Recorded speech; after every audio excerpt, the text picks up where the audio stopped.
Welcome to Anurag Kheliya YouTube channel. और आज हम आपके लेके आए न्यूज़ पेपर एनालिसिस 20 अप्रैल की। 20 अप्रैल की जो पहली खबर है हमारी, वो साउथ कोरिया के जो राष्ट्रपति हैं वो स्टेट विजिट के ऊपर में भारत आए हुए हैं। और यहां पर कल उन्होंने हमारे प्राइम मिनिस्टर मोदी से और हमारी राष्ट्रपति द्रौपदी मुर्मू से मुलाकात की। यहाँ पर सबसे इंपॉर्टेंट बात अब ये रही है कि इंडिया और साउथ कोरिया जो है वो यहाँ पर अपने ट्रेड को बढ़ाने की तरफ बातचीत कर रहे हैं। अभी 2026 में जो साउथ कोरिया और भारत का जो ट्रेड है वो लगभग 27 बिलियन डॉलर का है। यहाँ पर लगभग डबल करने का टारगेट जो है वो रखा गया है 2030 तक। यानी कि अब जो टारगेट है ये हो गया 50 बिलियन डॉलर का। और यहाँ पर अलग अलग क्षेत्रों के अंदर में कई इंपॉर्टेंट डेवलपमेंट हुई है, जहां पर चिप्स से लेके शिप्स यानी कि आर्टिफिशियल इंटेलिजेंस, सेमीकंडक्टर के क्षेत्र से लेके अब जो शिप बिल्डिंग है उसके अंदर में साउथ कोरिया भारत के साथ अब यहाँ पर पार्टनरशिप करना चाहता है।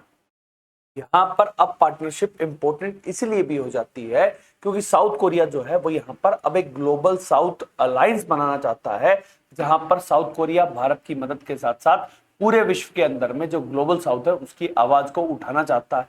इसके साथ साथ जो इंडिया और कोरिया की जो समिट है, जो बिजनेस समिट है, वो भी आज यहाँ पर होने वाली है। और फाइनली यहाँ पर अब ये डिसाइड किया जा रहा है कि एक सीपा जो है वो भी यहाँ पर हो सकता है। सीपा क्या है? कॉम्प्रिहेंसिव इकोनॉमिक पार्टनरशिप एग्रीमेंट, जहां पर साउथ कोरियन गुड्स को भारत में आने पर कम टैरिफ लगेगा और इंडियन गुड्स जो साउथ कोरिया के अंदर में जाएंगे उसके अंदर में भी कम होगा। यहां पर इंडिया के लिए एक अपॉर्चुनिटी है क्योंकि जिस तरह से चाइना एक मैन्युफैक्चरिंग हब बनकर निकला है, यहां पर अब इंडिया कोरिया के साथ मिलकर अपने मैन्युफैक्चरिंग सेक्टर को बढ़ा सकता है।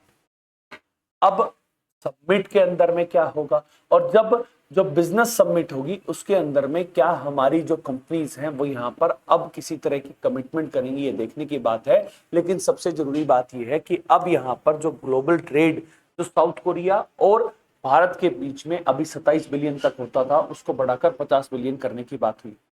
तो नेक्स्ट खबर है हमारी, वो वेस्ट एशिया के वॉर से रिलेटेड है। वेस्ट एशिया का वॉर हुआ और वेस्ट एशिया के वॉर के अंदर में जिस तरह से ईरान और यूएसए के बीच में जो जंग हुई उसके बाद जिस तरह से भारत ने मिडिल ईस्ट के अंदर में अपनी डिप्लोमेसी को स्ट्रॉन्ग करने के लिए, मैं आपको ऑलरेडी बता चुका हूं कि 11 से 12 जो अप्रैल थी तब हमारे विदेश मंत्री एस जयशंकर जी यूएई गए थे। हमारे जो पेट्रोलियम मिनिस्टर हैं हरदीप सिंह पुरी वो कतर गए थे। अब यहाँ पर हमारे national security adviser Ajit Doval ने जो फॉरेन मिनिस्टर हैं उनसे यहाँ पर मुलाकात की। और यहाँ पर अब इंडिया ने ये बताया है कि हमारे प्राइम मिनिस्टर जो हैं वो यहाँ पर ये चाहते हैं कि जो गल्फ नेशंस हैं और गल्फ नेशंस के साथ साथ इंडिया के रिलेशनशिप को यहाँ पर मजबूत किया जाए और ये सुनिश्चित किया जाए कि जो स्ट्रेट ऑफ हॉर्मूज है वो यहाँ पर सही ढंग से काम कर सके और ओवरऑल जो ग्लोबल ऑयल की जो सप्लाई है वो यहाँ पर सही ढंग से हो सके। यहाँ पर इंडिया इनिशिएटिव इस तरह से ले रहा है कि जो शांति है वो यहाँ पर बनी रहे। तो नेक्स्ट खबर है हमारी, वो डिफेंस पार्टनरशिप से रिलेटेड है, जहां पर यूक्रेन के राष्ट्रपति जेलेंस्की ने ये कहा है कि अब यूक्रेन जो है वो भारत के साथ सिक्योरिटी कोऑपरेशन जो है वो यहां पर एनहांस करने वाला है और इस तर्ज के ऊपर में बातचीत चल रही है। यहां पर आपके लिए सबसे इंपॉर्टेंट बात यह है कि 24 फरवरी 2022 से जो रशिया यूक्रेन कॉन्फ्लिक्ट शुरू हुआ था जिसको 4 साल हो चुके हैं और जिस तरह से रशिया और इंडिया की डिफेंस पार्टनरशिप, इकोनॉमिक पार्टनरशिप चलती है, यहां पर अब यूक्रेन जो है वो यहां पर चाहता है कि इंडिया के साथ उनकी सिक्योरिटी कोऑपरेशन हो और सिक्योरिटी कोऑपरेशन के साथ साथ वो यहां पर अब इंडिया रशिया के बीच में जो रिलेशनशिप है उसी बीच में यूक्रेन और इंडिया की पार्टनरशिप को बढ़ाया जाए ताकि उसको एक इंपॉर्टेंट अलाई जो है वो रशिया यूक्रेन कॉन्फ्लिक्ट के अंदर में चल सके।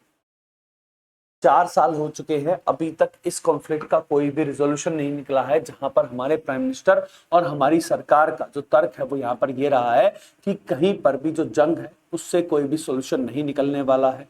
भारत हमेशा से इस बात के पक्ष में रहा है कि डिप्लोमेटिक लेवल पर बातचीत होनी चाहिए और जब डिप्लोमेटिक लेवल पर बातचीत होगी तो उसी से जो असर है, उसी जो शांति है वो यहां पर बनी रहेगी। जो नेक्स्ट खबर है हमारी, वो इलेक्शन कमीशन से रिलेटेड है। इलेक्शन कमीशन ने जो एसआईआर की प्रक्रिया है वो सेकेंड फेज स्टार्ट किया था, जहां पर अभी इलेक्शंस हो रहे हैं। वहीं पर जो उड़ीसा है वहां पर भी एसआईआर की प्रोसेस जो है वो यहाँ पर स्टार्ट हो चुकी है। और एसआईआर की जो पहली प्रोसेस थी जिसके अंदर में जो हाउस इनॉमिनेशन किया जाना था उसके अंदर में लगभग 9.8 लाख जो लोग हैं उन्होंने यहाँ पर जो वोटिंग राइट है वो यहाँ पर अब हट चुके हैं, वो यहाँ पर वोटिंग राइट्स के लिए नहीं आए हैं। तो यहाँ पर अब इलेक्शन कमीशन ये सुनिश्चित कर चुका है कि पूरे पैन इंडिया एसआईआर जो है वो यहाँ पर होने वाली है। और स्पेशल इंटेंसिव रिवीजन के अंदर में जो भी वोटर्स हैं उनके जो डेड है उनके नाम कट जाएंगे। अगर किसी के पास 2-2 वोटर कार्ड है तो यहाँ पर वोटर कार्ड हट जाएंगे। और यहाँ पर हमारी जो वोटर लिस्ट है उसका शुद्धिकरण जो है वो यहाँ पर इलेक्शन कमीशन करना चाहता है। वहीं पर जो नेक्स्ट खबर है हमारी वो वेस्ट बंगाल से आई है। और वेस्ट बंगाल के अंदर में एसआईआर हुई थी और एसआईआर होने के बाद 28 फरवरी को जो फाइनल ड्राफ्ट रोल है वो यहाँ पर जारी किया गया था। उसके बाद जो 19 ट्रिब्यूनल जो है वो यहाँ पर बनाए गए थे और दोनों की दोनों खबरें जो है वो ट्रिब्यूनल से रिलेटेड। यहाँ पर 2 केसेस थे जहां पर पहला केस जो है वहां पर मोनरवा खातून जो 56 साल की बिजनेस पर्सन है, यहाँ पर उनका जो वोटिंग राइट है वो यहाँ पर छिन गया था। लॉजिकल डिस्क्रिपेंसी का मामला था। उनका मामला जो है वो यहाँ पर अभी ट्रिब्यूनल के पास था। यहाँ पर अब सुप्रीम कोर्ट के अंदर में हमारे मुख्य न्यायाधीश जस्टिस सूर्यकांत और जस्टिस बागची ने ये कहा है कि अब यहाँ पर जो ट्रिब्यूनल है वो यहाँ पर आउट ऑफ टर्न जाकर उनकी सुनवाई करे और उनके जो वोटिंग राइट्स हैं वो यहाँ पर फुलफिल होने चाहिए। यहाँ पर अब जो तर्क दिया जा रहा है, यहाँ पर कहा जा रहा है कि जो खातून है वो उनका नाम 2002 की वोटर लिस्ट के अंदर में भी था और 2014 से उनके पास एक पासपोर्ट भी है। उसके बाद अब यहाँ पर इलेक्शन कमीशन ने क्यों उनका नाम हटाया है तो उनके लिए अब यहाँ पर स्पेशल ट्रिब्यूनल जो है वो यहाँ पर बैठाया जाएगा। उनकी सुनवाई जो है वो यहाँ पर अब जल्दी होने वाली।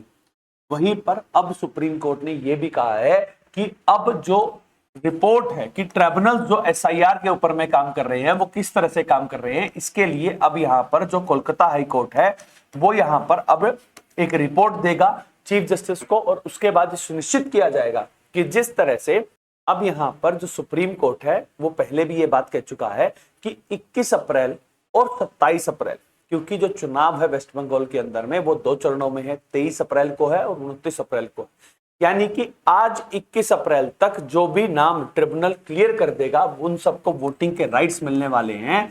और वोटिंग राइट्स जो सेकंड फेज है उसके अंदर में 27 अप्रैल तक आप अपने जो वोटर कार्ड है अगर आपका ट्रिब्यूनल से नाम क्लियर हो जाता है तो आप वोट डाल सकते हैं। तो यहाँ पर ट्रिब्यूनल किस तरह से काम कर रहे हैं, उनके ऊपर में क्या कार्रवाई हो रही है, इसकी समीक्षा जो है वो कोलकाता हाईकोर्ट के चीफ जस्टिस जो है वो यहाँ पर अपनी रिपोर्ट के अंदर में हमारे मुख्य न्यायाधीश जस्टिस सूर्यकांत को देंगे। तो नेक्स्ट खबर है हमारी वो दिल्ली एक्साइज पॉलिसी से रिलेटेड।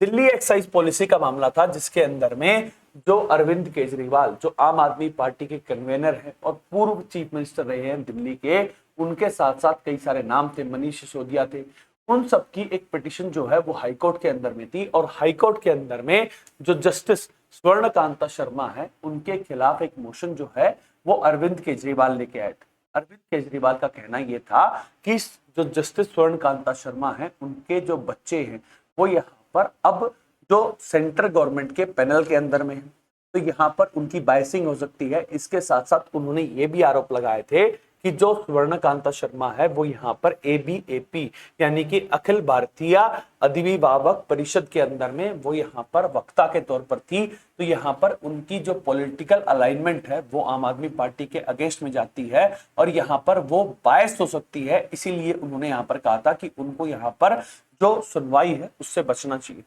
यहाँ पर फाइनली जो जस्टिस शर्मा है उन्होंने ये कहा कि जो प्ली है वो यहाँ पर रिजेक्ट हो चुकी है। यहाँ पर उन्होंने तर्क दिए कि अब जब एक जस्टिस है तो जस्टिस जो है वो यहाँ पर शपथ लेता है, उसकी फैमिली शपथ नहीं लेती। फैमिली कहाँ पर काम करती है, जस्टिस ये डिसाइड कर सकता है कि अगर उनके बच्चे अगर पैरवी कर रहे हैं तो उस केस से अपने आप को हटा सके। लेकिन यहाँ पर जिस तरह का तर्क अरविंद केजरीवाल ने दिया है वो पूरी तरह से खारिज किया जाता है। यहाँ पर उन्होंने एक बात और कही कि जिस तरह से उनका एक इनविटेशन था और वो वक्ता के तौर पर जो ABAP के एक फंक्शन के अंदर में गई थी, यहाँ पर उन्होंने कहा कि जो जजेस हैं उनको कई सारे इनविटेशन मिलते हैं, यहाँ पर उन्होंने किसी भी तरह से अपने केस से रिलेटेड बातचीत नहीं की है, और जिस तरह की एक प्रेसिडेंस जो अरविंद केजरीवाल यहाँ पर चाहते हैं वो पूरी तरह से गलत है, और यहाँ पर अब जस्टिस शर्मा ही जो है वो यहाँ पर इस केस की सुनवाई करेंगे। हम चलते हैं नेक्स्ट खबर की तरफ। तो नेक्स्ट खबर है हमारी वो राहुल गांधी जी से रिलेटेड है। राहुल गांधी जी के खिलाफ एक याचिका जो है वो यहाँ पर बीजेपी के एक नेता जो है एस श्रीधर, उन्होंने यहाँ पर इलाहाबाद हाईकोर्ट के अंदर में लगाई थी। और यहाँ पर जो मामला था वो इस बात से था कि राहुल गांधी जी यूके की सिटीजनशिप रखते हैं या नहीं रखते हैं, सिटीजनशिप का मामला था। यहाँ पर अब इलाहाबाद हाईकोर्ट के जो जज हैं जिनका नाम है सुभाष विद्यार्थी, उन्होंने अपने आप को रिक्यूज कर लिया है और इस प्ली की जो हियरिंग है वो यहाँ पर वो नहीं करेंगे। यहाँ पर उन्होंने तर्क दिया कि जिस तरह से एस विशेष श्रीधर ने जिस तरह से सोशल मीडिया पोस्ट की, और सोशल मीडिया पोस्ट के अंदर में ये कहा कि जो कोर्ट है उन्होंने मौखिक ऑर्डर दिए, अभी तक जो रिटर्न ऑर्डर है वो यहाँ पर नहीं दिए थे, और रिटर्न ऑर्डर की ना होने की वजह से यहाँ पर अब जो उन्होंने 3-4 पोस्ट डाले हैं उसके बाद से एक सोशल मीडिया बायसिंग हो चुकी है, और इसीलिए अब जो जस्टिस विद्यार्थी है वो यहाँ पर इसकी सुनवाई नहीं करेंगे। यहाँ पर उन्होंने ये कहा कि जो ये लैप्स हुआ था, लैप्स कोर्ट की प्रोसीडिंग का जो समय है उसकी वजह से हुआ था, क्योंकि शनिवार और इतवार की छुट्टी थी, और यहाँ पर जिस तरह से अब पोस्ट डाली गई है उसकी वजह से अब यहाँ पर इस केस की सुनवाई अब कोई और जज जो है वो यहाँ पर करने वाले। हम चलते हैं नेक्स्ट खबर की तरफ। जो नेक्स्ट खबर है हमारी वो टीसीएस का स्कैंडल जो नासिक के अंदर में हुआ था उससे रिलेटेड है। इसके अंदर में जो निदा खान जो मेन अक्यूज्ड है उनके अब राहत जो है वो यहाँ पर देने से मना कर दिया गया है। जो नेक्स्ट हियरिंग है वो 27 अप्रैल को होगी, और 27 अप्रैल को उनकी जो बेल एप्लीकेशन है उसके ऊपर में सुनवाई हो सकती है।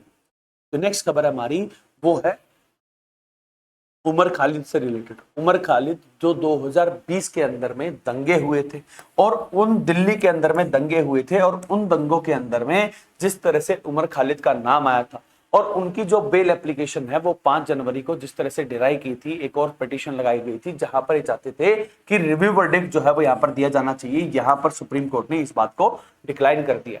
वहीं पर जो नेक्स्ट खबर है हमारी वो गुवाहाटी से आई है, जहां पर गुवाहाटी हाईकोर्ट के अंदर में पवन खेड़ा जिन्होंने हेमंत विश्व शर्मा की जो बीवी है रिंकी बेन शर्मा, उनके खिलाफ कई सारे आरोप लगाए थे और उन्होंने मानहानि का दावा किया गया था। यहाँ पर उन्होंने एंटीसिपेटरी बेल जो है वो यहाँ पर गुवाहाटी हाईकोर्ट के अंदर में एप्लीकेशन लगाई।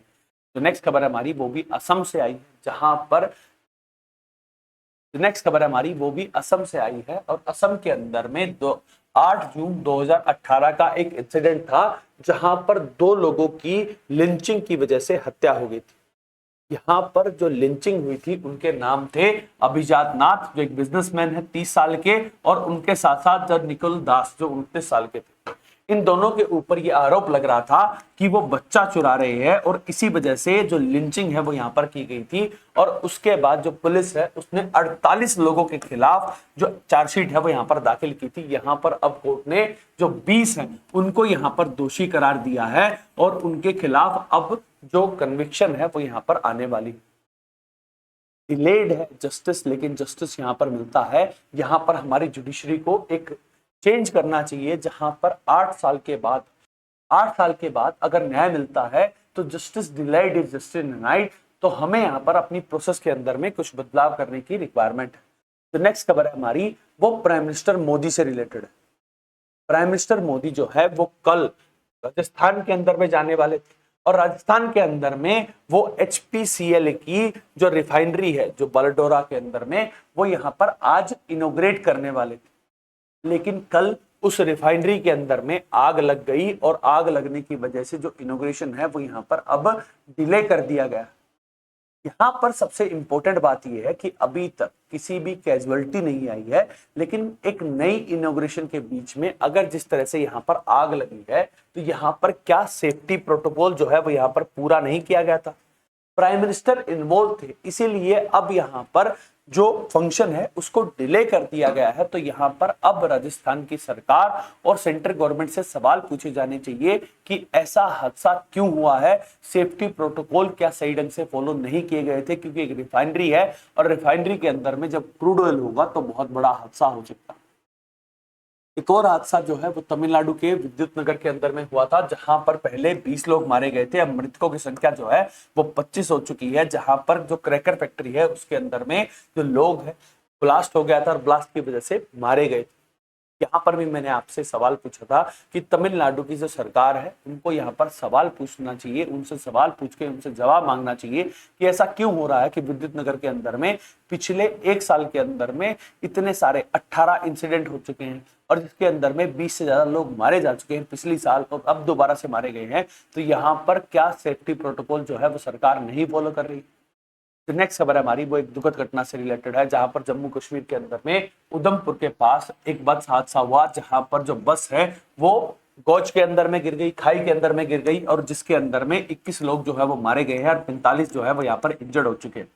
यहाँ पर अब जम्मू कश्मीर की सरकार ने एक प्रॉपर इन्वेस्टिगेशन शुरू कर दी है और यहाँ पर अब पता चलेगा कि इस हादसे की वजह क्या थी। हमारी राष्ट्रपति और हमारे प्राइम मिनिस्टर सबने बहुत ज्यादा दुख व्यक्त किया है और हमारे प्राइम मिनिस्टर ने जो मृत लोग हैं उनके लिए एक्सग्रेशिया 2 लाख रुपए और जो इंजर्ड है उनके लिए 50,000 रुपए जो है वो यहाँ पर प्राइम मिनिस्टर राहत कोष से यहाँ पर पैसे देने की बात की। यहाँ पर एक इंपॉर्टेंट बात सोचिए, एक तरफ एक नई इनॉग्रेशन है, वहां पर आग लग रही है, यानी कि सेफ्टी कंसर्न नहीं थे।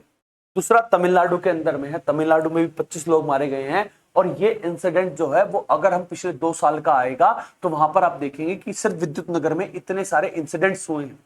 क्रैकर फैक्ट्री है तो क्या वहां पर सेफ्टी प्रोटोकॉल नहीं होना चाहिए था। तीसरा एक बात सोची कि अब जिस तरह से हादसे हो रहे हैं और इन हादसों के अंदर में जो लोग मारे जा रहे हैं तो यहाँ पर क्या लोगों की जान की कीमत जो है वो यहाँ पर 2,50,000 रुपए नहीं है। यहाँ पर हमें ये सुनिश्चित करना पड़ेगा कि जो प्रोसेस है वो सही ढंग से फॉलो हो, सेफ्टी प्रोटोकॉल्स हो और इस तरह के हादसे जो है वो यहाँ पर ना हो। हम इनको एक चश्मे से नहीं देख सकते हैं, लेकिन हमें यहाँ पर ओवरऑल लोगों की जानों की जो हिफाजत है वो यहाँ पर करनी चाहिए। जहां पर रोड हो या फैक्ट्रीज हो, सबके लिए जो प्रोटोकॉल है वो यहाँ पर सही रहना चाहिए और किसी भी तरह का ऐसा हादसा जो है वो यहाँ पर नहीं होना चाहिए। तो नेक्स्ट खबर है हमारी वो हमारी अर्थव्यवस्था से रिलेटेड है, जहां पर हमारे कोर सेक्टर जिसके अंदर में सीमेंट आता है, स्टील आता है, नेचुरल गैस है, इलेक्ट्रिसिटी है, पेट्रोल है, फर्टिलाइजर्स है, इन सब के जो कोर सेक्टर है उसके अंदर में जो ग्रोथ है वो यहाँ पर श्रिंक करके -0.4% रही है मार्च के महीने में। यहाँ पर जिस तरह से वेस्ट एशिया का वॉर है और वेस्ट एशिया के वॉर के अंदर में जिस तरह से ऑयल की क्राइसिस आई है उसकी वजह से जो हमारे कोर सेक्टर है उनके अंदर में अब कमी देखी गई है। यहाँ पर सबसे ज्यादा कमी जो है वो कोल सेक्टर में और क्रूड ऑयल सेक्टर में देखी गई, जहां पर 4% और 5.7% की नेगेटिव ग्रोथ देखी गई है। वहीं पर ओवरऑल हमें यहाँ पर देखना पड़ेगा कि जिस तरह से हमारी निर्भरता जो है जो वेस्ट एशिया के ऊपर में है, हम यहाँ पर उसको किस तरह से कम कर सकते हैं और किस तरह से हम अल्टरनेटिव की तरफ जो है वो यहाँ पर चल सकते हैं। तो नेक्स्ट खबर है हमारी वो इन्फोर्समेंट डायरेक्टरेट से रिलेटेड है, जहां पर इन्फोर्समेंट डायरेक्टरेट ने x union minister Rahman Khan के जो 2 MLA ग्रैंडसन है उनके घरों के ऊपर में छापेमारी की है और यहाँ पर जो मामला है वो है क्रिप्टो स्कैम से रिलेटेड। और क्रिप्टो स्कैम के अंदर में उन दोनों का नाम था, जिसके अंदर में MLA NA हरीश और अजीब खान जो है उनका यहाँ पर नाम था। यहाँ पर ईडी का कहना यह है कि PMLA prevention of money laundering act के तहत यहाँ पर काम किया गया है और दोनों के दोनों जो यहाँ पर अभियुक्त है, जो यहाँ पर अक्यूज्ड है, उन्होंने यहाँ पर जो साइबर सिक्योरिटी का स्कैम किया है, साइबर जो जिस तरह से बिटकॉइन होता है वहां पर अब स्कैम हुआ। अब जांच होगी और उसके अंदर में क्या दोनों के दोनों जो लेजिस्लेटर है उनको यहाँ पर सजा होगी, ये देखने की बात है। तो नेक्स्ट खबर हमारी वो गुजरात से आई और गुजरात के अंदर में एक अजीब इंसिडेंट हुआ है, जहां पर 700 से ज्यादा जो सीटें हैं वो यहाँ पर अनअपोज जो है वो यहाँ पर जीत गई है बीजेपी पार्टी। म्युनिसिपल इलेक्शन जो हैं वो गुजरात के अंदर में होने वाली है, जहां पर 3 पार्टी कॉन्टेस्ट है, जहां पर एक तरफ बीजेपी है, दूसरी तरफ कांग्रेस है और आम आदमी पार्टी है। और यहाँ पर 700 से ज्यादा अगर लेजिस्लेटर जो हैं वो यहाँ पर अनअपोज जीत रहे हैं, तो यहाँ पर जो अपोजिशन पार्टीज हैं वो यहाँ पर अपना कैंडिडेट ही डिसाइड नहीं कर पाई और इसकी वजह से अनअपोज जो है वो 700 लोग जीतना, ये दिखाता है कि हमारी ओपोजिशन जो है वो किस तरह से अभी तक तैयारी के अंदर में नहीं है और बीजेपी किस लेवल पर काम करती है। हम चलते हैं नेक्स्ट खबर की तरफ। जो नेक्स्ट खबर है हमारी वो वेस्ट एशिया से आई वेस्ट एशिया के अंदर में जिस तरह से संकट आया है और स्ट्रेट ऑफ हॉर्मुज जिस तरह से चौक हो चुका है, यहाँ पर अब जो गल्फ नेशन है और पूरे विश्व के अंदर में अब यहाँ पर बात चल रही है कि जो स्ट्रेट ऑफ हॉर्मुज है उसका इस्तेमाल ना करके अब पाइपलाइन जो है उसके ऊपर में काम होना चाहिए। यहाँ पर अब सबसे जरूरी बात यह है कि अभी जो 3 पाइपलाइन है वो यहाँ पर अभी भी कार्यरत है, जिसके अंदर में पहली जो है वो इराक तुर्की की पाइपलाइन है और इस पाइपलाइन से अभी भी ऑपरेशनल है और जो क्रूड ऑयल है वो यहाँ पर जाता है। दूसरी पाइपलाइन जो है वो सऊदी अरेबिया के अंदर में है, जहां पर जो पर्शियन गल्फ से लेकर रेड सी तक यहाँ पर पाइपलाइन जाती है। जो तीसरी पाइपलाइन है वो यूएई के अंदर में है, जहां पर स्ट्रेट ऑफ हॉर्मुज को यूज ना किए बगैर यहाँ पर अब जो है वो क्रूड ऑयल जा सकता है। ये अबू धाबी की पाइपलाइन है और यहाँ पर अब जो 4 पाइपलाइन जो अवेलेबल है लेकिन जिस तरह से क्लोज हो चुकी है और डिसफंक्शनल है, यहाँ पर अब गल्फ नेशन से चाहते हैं कि इन सब का इस्तेमाल जो है वो भी यहाँ पर सबसे इंपॉर्टेंट ये है कि 2 पाइपलाइन, जिसके अंदर में पहली जो है वो इराक सीरिया पाइपलाइन है। जो इराक सीरिया पाइपलाइन है वो सीरिया से होती हुई जाती है और उसके बाद वो मेडिटेरियन सी के अंदर में मिल जाती है, तो यहाँ पर ऑयल सप्लाई सही रहेगी। तो दूसरी है हमारी इराक स्ट्रेटेजिक पाइपलाइन, ये भी इराक के थ्रू ही जाती है और इराक से जो पाइपलाइन है वो यहाँ पर अब सीरिया के थ्रू जा सकती है। तीसरी जो है वो है हमारी इराक सऊदी अरेबिया पाइपलाइन, जिसके अंदर में जो ये पाइपलाइन जिस समय ऑपरेशनल है इसके थ्रू जो है वो यहाँ पर जाता है। और जो चौथी पाइपलाइन है वो यहाँ पर सऊदी अरेबिया ने एक पाइपलाइन बना रखी है जो मेडिटेरियन सी तक जाती है जॉर्डन के रास्ते से। ओवरऑल अब यहाँ पर जो ये इंफ्रास्ट्रक्चर है इसको यहाँ पर दोबारा से रिवाइव करने की बात हो रही है, क्योंकि जिस तरह से स्ट्रेट ऑफ हॉर्मुज के ऊपर में जो ईरान अपना क्लेम कर रहा है और टोल टैक्स लगाने की बात कर रहा है, यहाँ पर अब जो गल्फ नेशन है वो यहाँ पर चाहते हैं कि उनकी ऑयल सप्लाई किसी भी तरह से ईरान के ऊपर निर्भर ना रहे और ओवरऑल उनकी सप्लाई जो है, उनका जो इकोनॉमिक टेररिज्म जिस तरह से यूएन ने कहा था वहां पर उसका कोई भी इंपैक्ट ना पड़े। अब इसके अंदर में समय लगेगा और क्या ईरान युद्ध समाप्त होगा ये देखने की बात है। जो नेक्स्ट खबर है हमारी वो ईरान युद्ध से रिलेटेड है, जहां पर पाकिस्तान के अंदर में जो जेडी वेंस जो उपराष्ट्रपति हैं यूएसए के वो यहाँ पर आने वाले थे और आसिम मुनीर जो फील्ड मार्शल है उन्होंने यहाँ पर ये कहा था कि जल्द ही ईरान और यूएसए के बीच में जो बातचीत है वो यहाँ पर हो जाएगी। इसी बीच में डोनाल्ड ट्रंप ने कहा है कि जो तेहरान है वो यहाँ पर ये मान चुका है कि वो न्यूक्लियर डील जो है वो यहाँ पर जल्द ही कर लेगा और वो न्यूक्लियर वेपन्स को नहीं रखेगा। वहीं पर जो पेशकियान खान जो प्रेसिडेंट है ईरान के, उन्होंने ये कहा कि ईरान जो है वो यहाँ पर सबमिट नहीं करेगा फोर्स के रिगार्डिंग। जिस तरह से यूएसए ने ब्लॉकेड लगाया है उसकी वजह से स्ट्रेट ऑफ हॉर्मुज जो है वो यहाँ पर अभी भी चौक है। और इसी बीच में एक और घटना हुई है जहां पर यूएसए के जो मरीन्स हैं उन्होंने यहाँ पर एक ईरानियन वेसल जो है उसको यहाँ पर कैप्चर कर लिया। अब यहाँ पर क्या एस्केलेशन होगा और क्या पाकिस्तान के अंदर में किसी तरह की जो मीटिंग है वो यहाँ पर होगी। कल आसिम मुनीर ने डोनाल्ड ट्रंप से भी बातचीत की है। ओवरऑल क्या पाकिस्तान जो है वो यहाँ पर मध्यस्थता करवा के जो वेस्ट एशिया का वॉर है उसको यहाँ पर रिजॉल्व कर पाएगा, ये देखने की बात है। इसी बीच में जो चाइना के राष्ट्रपति शी जिनपिंग है उन्होंने ये कहा कि स्ट्रेट ऑफ हॉर्मुज जो है वो यहाँ पर ओपन हो जाना चाहिए और इसके रिगार्डिंग में उन्होंने सऊदी के जो प्रिंस है मोहम्मद बिन सलमान उनसे यहाँ पर मुलाकात भी की। इसी बीच में एक और जो पार्टी है जो इजराइल है, इजराइल और लेबनान के बीच में जो 23 तारीख का है उस दिन यहाँ पर मीटिंग हो सकती है। और यहाँ पर फाइनली देखना ये पड़ेगा कि जिस तरह से ईरान का जो युद्ध है उसके अंदर में लेबनान को एक मुद्दा बनाया था और क्या इजराइल और लेबनान के बीच में शांति वार्ता हो। ओवरऑल जो मिडिल ईस्ट है वहां पर शांति की बहाली के लिए हम सब प्रार्थना कर सकते हैं, लेकिन जिस तरह से यहाँ पर अब पॉलिटिकल अलाइनमेंट चल रहा है, जिस तरह से जो डोनाल्ड ट्रंप है उनकी फॉरेन पॉलिसी रही है, यहाँ पर कोई फाइनल निष्कर्ष निकलना और उसका परसिस्टेंट होना वो बहुत बड़े अचंभे की बात है। मैं चाहता हूं कि ये मिरेकल जो है वो जल्द से जल्द। जो नेक्स्ट खबर हमारी वो यूके से आई है, जहां पर यूके के जो प्राइम मिनिस्टर है कीर स्टारमर, यहाँ पर उन्होंने ये कहा कि उन्होंने जो मेंडलसन है उनको एम्बेसडर बनाया था यूएसए का, लेकिन उनको यहाँ पर ये नहीं पता था कि यूएस की जो यूके की जो सिक्योरिटी वेंटिंग है वो यहाँ पर उसके अंदर में क्लियर नहीं हुए थे। यहाँ पर उन्होंने कहा कि वो यहाँ पर फेल हुए हैं, लेकिन उनको सबसे इंपॉर्टेंट बात यह है कि ऑफिशियल्स ने यहाँ पर बताया नहीं था कि उनका नाम जो है वो जेफरी एप्स्टेन के साथ लिंक है। यहाँ पर ओवरऑल देखना ये पड़ेगा कि कीर स्टारमर के खिलाफ अब यहाँ पर मामला चल रहा है और मेंडलसन जो है उसकी वजह से क्या वो रेजिग्नेशन देंगे या नहीं देंगे। तो नेक्स्ट खबर है हमारी वो मार्क कैनेडी से रिलेटेड है। कनाडा के प्राइम मिनिस्टर है और कनाडा के प्राइम मिनिस्टर ने कहा कि जिस तरह से जो कनाडा है वो अपने इकोनॉमिक टाइज यूएसए के साथ रखता है, ये उसकी सबसे बड़ी वीकनेस है। और यहाँ पर कनाडा को अगर ग्रो करना है तो यहां पर उनको अब यूएसए के साथ अपने रिश्तों को अब बदलना पड़ेगा। हम चलते हैं नेक्स्ट खबर की तरफ। जो नेक्स्ट खबर है हमारी वो फिलीपींस से रिलेटेड है, जहां पर चाइना जो है उसने विरोध किया है कि यूएसए और यूएसए के जो अलाइज है वो फिलीपींस के पास एक मिलिट्री ड्रिल कर रही है, और यहां पर ये ड्रिल जो है वो यहां पर गलत है। यहां पर यूएसए और यूएसए के अलाइज के अंदर में फिलीपींस, जापान, कनाडा जो है वो यहां पर इन्वॉल्व है, और यहां पर चाइना ने कहा कि जिस तरह से ये हो रहा है यहां पर अब ताइवान की मदद के लिए जो मिलिट्री ड्रिल हो रही है ये टोटली गलत है। जो लास्ट खबर आ रही है हमारी वो जापान से है, जहां पर कल 7.7 रिक्टर स्केल का जो अर्थक्वेक है वो यहाँ पर देखा गया है, जहां पर एक वार्निंग जारी की गई थी, जहां पर 3 मीटर यानी कि 10 फीट तक की जो सुनामी है वो यहाँ पर आ सकती है। अभी तक किसी भी तरह की अप्रिय घटना की जो खबर है वो यहाँ पर जापान से नहीं आई है। That's all for today. Thank you very much and please subscribe to Anurag Kheli YouTube. Thank you.